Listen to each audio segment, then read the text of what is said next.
Welcome to Zee Telugu news market watch.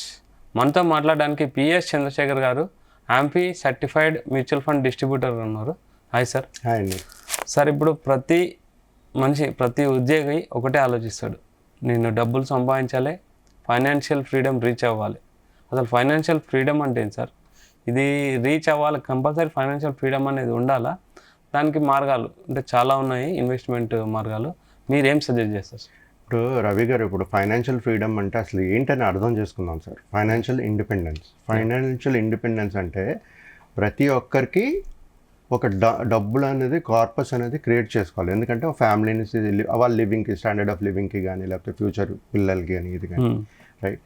So ఏదైనా మనకి అవసరం వచ్చేటప్పుడు, డబ్బులు అవసరం వచ్చేటప్పుడు ఆ డబ్బులు మన దగ్గర ఉండాలి, రైట్. సో అది ఫైనాన్షియల్ ఇండిపెండెన్స్ అంటే అలాంటి డబ్బులు మనం క్రియేట్ చేసుకోవాలి. సో ఇప్పుడు అలాంటి డబ్బులు ఎక్కడ క్రియేట్ చేసుకోవాలి? ఒక పర్సన్ ఎర్న్ చేస్తున్నాడు అనుకోండి, రైట్. సో ఫస్ట్ ఆయన చేయవలసింది ఏంటండి, కొంత అమౌంట్ ఎర్న్ చేస్తున్నాడు. దాంట్లో మన ఎక్స్పెన్సెస్, ఇంటి ఎక్స్పెన్సెస్, మనకు కావాల్సిన ఎక్స్పెన్సెస్ ఎంత చేస్తున్నాం ఏంటనేది చూసుకుని ఇన్వెస్ట్మెంట్స్ అనేది చేయాలి, రైట్. ఆ ఇన్వెస్ట్మెంట్స్ అనేది మీరు అంటే జనరల్గా చాలామంది ఏం చేస్తుంటారంటే ఎఫ్డీలు వేస్తుంటారు, లేకపోతే ప్లాట్ కొంటుంటారు, లేకపోతే మ్యూచువల్ ఫండ్స్లో వేస్తుంటారు, కొంతమంది స్టాక్స్ కొంటుంటారు. సో వాళ్ళ స్ట్రాటజీస్ వాళ్ళు ప్లాన్ చేస్తుంటారు. బట్ మనం ఇక్కడ మాట్లాడుకునేది ఏంటంటే సార్, ఇండిపెండెన్స్, ఫైనాన్షియల్ ఇండిపెండెన్స్ అంటే వాళ్ళు కావాల్సినప్పుడు డబ్బులు ఉండాలి. సో ఇప్పుడు మనం ఫర్ ఎగ్జాంపుల్ ప్లాట్స్ కొన్నామే అనుకోండి, మనకి ఎప్పుడైనా డబ్బులు అవసరం ఉండేటప్పుడు మనం వెంటనే అమ్మలేమో, మనకి లిక్విడిటీ అనేది ఉండదు, రైట్. సో అది పక్క పెట్టేద్దామండి. ఎఫ్డి అనేది 6%, 5%, 6.5% రిటర్న్స్ వస్తాయి, రైట్. సో మన ఇన్ఫ్లేషన్ కూడా బీట్ చేయట్లేదు కాబట్టి అది కూడా పక్క పెడతాం. సో ఇప్పుడు స్టాక్స్ తీసుకుందాం. స్టాక్స్ అంటే ఎవరికైతే కొంచెం మంచి నాలెడ్జ్ ఉండి వాళ్ళు ఇన్వెస్ట్ చేయగలుస్తారు, అనలైజ్ చేయగలుస్తారు అంటే స్టాక్స్ వెళ్ళి ఇన్వెస్ట్ చేయొచ్చు. అది కూడా long term. Don't go for trading. Futures and options గురించి ఆలోచించదు unless until you are full time దాంట్లోనే ఉన్నారనుకుంటే చేయొచ్చు. అది కూడా మీకు బాగా నాలెడ్జ్ ఉంటేనే ఒక ఎక్స్పర్ట్ తీసుకుని చేయొచ్చు. కానీ బట్ ట్రేడింగ్లో 95% of the people have lost money, right. So ఎవరైతే ఆ రిస్క్ తీసుకోగలరో, చేస్తాను పర్వాలేదు అనుకున్న వాళ్ళు ట్రై చేయండి. But 95% of the people have lost money. Full time trader ఉంటే ట్రేడింగ్ అది కూడా మన నాలెడ్జ్ లేకపోతే చేయలేం sir. So decide on that factor. తర్వాత ఈ ఇన్వెస్ట్మెంట్స్ చేస్తూ పోతాం. తర్వాత మ్యూచువల్ ఫండ్స్ మర్చిపోయాను. Mutual fund is beauty. నేను మ్యూచువల్ ఫండ్ డిస్ట్రిబ్యూటర్ అని చెప్పట్లేదు, బట్ ఒక ఇన్వెస్ట్మెంట్ చేయాలంటే మ్యూచువల్ ఫండ్స్ అంత ఫ్లెక్సిబిలిటీ ఎక్కడా లేదు. మీరు 100 రూపాయల నుంచి స్టార్ట్ చేసుకోవచ్చు, ఎంతైనా చేసుకోవచ్చు ఇన్వెస్ట్మెంట్స్, రైట్. ఇవాళ రిడమ్షన్ పెడితే 3rd వర్కింగ్ డేలో మీ అకౌంట్కి వచ్చేస్తుంది, రైట్. మీరు ఇవాళ 10,000తో స్టార్ట్ చేసి రేపు 20,000, 30,000 పెంచుకోవాలన్నా పెంచుకోవచ్చు. లేదు మీరు సంవత్సరం 2 సంవత్సరాల తర్వాత నేను అంత కట్టలేకపోతున్నాను తగ్గించుకోవాలన్నా తగ్గించుకోవచ్చు.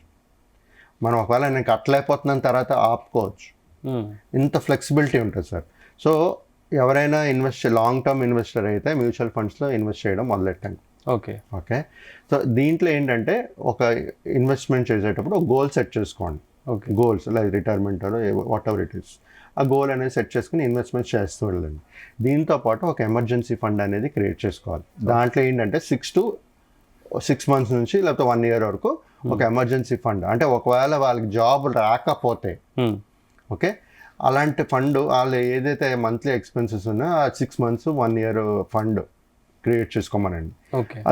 అది దేంట్లో పెట్టాలంటే డెప్ట్ ఫండ్లో పెట్టుకోవచ్చు. ఎక్కడైతే మీకు వాలటాలిటీ ఎక్కువ ఉండదో అలాంటి ఫండ్లో పెట్టుకుని లిక్విడ్ ఫండ్స్, డెప్ట్ ఫండ్స్లో పెట్టుకోవచ్చు. ఇది 2 ఒకటేనండి ఆల్మోస్ట్. లిక్విడ్ ఫండ్, డెప్ట్ ఫండ్స్ రిస్క్ అనేది ఎక్కువ ఉండదు. ఈ బాండ్ పేపర్ దీంట్లో పెడుతుంటారు కాబట్టి సో అలాంటి దాంట్లో పెట్టుకోండి. సో ఎమర్జెన్సీ ఫండ్ ఇది. సో ఇలాగా ఇన్వెస్ట్మెంట్స్ స్ట్రాటజీ అనేది ఫాలో చేస్తూ వెళ్ళండి సార్. ఈ ఒక రిటైర్మెంట్ ఫండ్ లేకపోతే ఏదో ఒక ఫండ్, ఒక కార్పస్ అనేది క్రియేట్ చేసుకునేటప్పుడు ఈ ఫైనాన్షియల్గా ఇండిపెండెంట్గా అయిపోతారు వాళ్ళు కొంత సమయం తర్వాత, రైట్. అయిన తర్వాత ఇది కాకుండా ఇంకా రెండు విషయాలు ఉన్నాయండి చాలా ఇంపార్టెంట్. ఓకే. నా లాజిక్ ఏంటంటే సార్ ఇక్కడ ఒక person if is living long, అంటే ఎక్కువ సంవత్సరాలు బతుకుతున్నారే అనుకోండి, వాళ్ళకి కావాల్సింది రెండు ఇన్వెస్ట్మెంట్స్ ఒకటి కావాలి, ఓకే, ఎక్కువ సమయం బతుకుతున్నప్పుడు ఇంకోటి కావాల్సింది హెల్త్ ఇన్సూరెన్స్. ఓకే. అది పర్సనల్ హెల్త్ ఇన్సూరెన్స్. మీ కంపెనీ గ్రూప్ హెల్త్ ఇన్సూరెన్స్ ఇస్తుంది. మీరు ఎప్పుడైతే మీ కంపెనీ నుంచి బయటకు వచ్చేస్తారో ఆ హెల్త్ చాలా మంది ఇదే ఉంటుంది సార్, ఆల్రెడీ మాకు కంపెనీ ఇచ్చింది కదా మళ్ళీ హెల్త్ ఇన్సూరెన్స్ కదా అని. అదే అంటున్నాను సార్. ఇప్పుడు ఆ కంపెనీ నుంచి బయటకు రాగానే వాళ్ళు ఆ గ్రూప్ హెల్త్ ఇన్సూరెన్స్ కంటిన్యూ చేయలేరు, వాళ్ళకి కవరేజ్ ఉండదు. అప్పుడు పర్సనల్ హెల్త్ ఇన్సూరెన్స్ అనేది కావాలి. ఫర్ ఎగ్జాంపుల్ ఒక జాబ్ నుంచి ఇంకో జాబ్కి మారేటప్పుడు ఒక 3 months గ్యాప్ ఉందనుకోండి, ఆ 3 monthsలో ఏదైనా అయితే మీ ఇన్వెస్ట్మెంట్ ఏదైతే చేస్తున్నారో అన్ని దాన్ని తీసి ఖర్చు పెట్టాల్సి వస్తుంది. అదే మీరు పర్సనల్ హెల్త్ ఇన్సూరెన్స్ తీసుకున్నారనుకోండి, ఆ టైంలో ఏదైనా అయ్యింది, ఇప్పుడు హాస్పిటలైజ్ ఒక 1 week అయితేనే లక్షలు అవుతున్నాయి. సో అలాంటి డబ్బులు మీరు ఎంత కష్టపడి ఇన్వెస్ట్ చేసిన డబ్బులు దాని మీద ఖర్చు పెట్టేసి ఉపయోగం ఏముంది? దాని బదులు ఒక హెల్త్ ఇన్సూరెన్స్ తీసుకోండి, ఇయర్లీ ఓ ప్రీమియం కట్టుకోండి, ఒక 10 లక్షలు సమ్ ఇన్షూర్డ్ తీసుకోండి.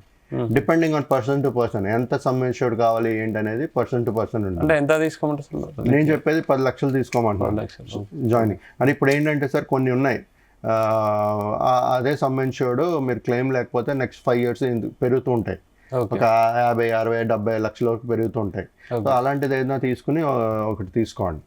అంటే ఎవరైతే living long should have investments చేయాలి, living long health insurance, personal health insurance ఉండాలి.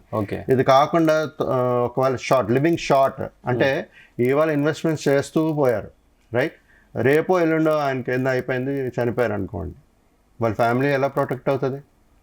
వాళ్ళ ఫ్యామిలీ ఫైనాన్షియల్ ఇండిపెండెంట్గా ఎలా ఉండగలుస్తుంది?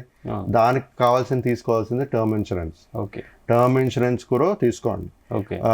మీ ఒక 1 crore 2 crores మీ క్యాల్కులేషన్స్ బట్టి, ఒక హ్యూమన్ వాల్యూ అని ఉంటుంది, దాన్ని బట్టి క్యాల్కులేషన్స్ బట్టి తీసుకోవాలి.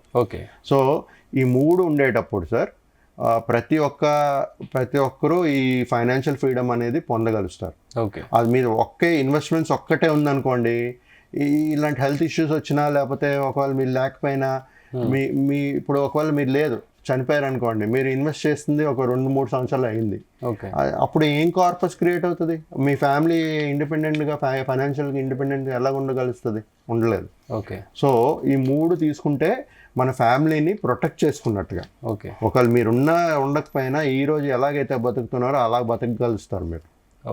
10 times ఆఫ్ యువర్ బేసిక్గా టర్మ్ ఇన్సూరెన్స్ అంటే 10 times of your basic your salary coverage తీసుకోమంటాం మనం జనరల్గా. అది సరిపోతుంది మన స్టాండర్డ్ ఆఫ్ లివింగ్ ఈ రోజు ఎలా బతుకుతున్నా అలాగే బతకడానికి. సో ప్రతి ఒక్కరు ఏంటంటే ఇలా ప్లాన్ చేసుకుంటే ఈ ఫైనాన్షియల్ ఫ్రీడమ్ అనేది పొందుతారు, ఫ్యామిలీ సెక్యూర్డ్గా ఉంటుంది. మనకు కావాల్సింది అదే కదా సార్. ఇప్పుడు మీరున్నా లేకపోయినా మన ఫ్యామిలీ కష్టపడకూడదు. ప్రతి ఒక్కరు కష్టపడేది ఇన్వెస్ట్మెంట్ చేసేది దేనికి? అందుకోసమే. సో ఇలాగ ప్లాన్ చేసుకుంటే ఈ ఫైనాన్షియల్ ఇండిపెండెన్స్ అనేది పొందుతారు sir. Thank you very much sir.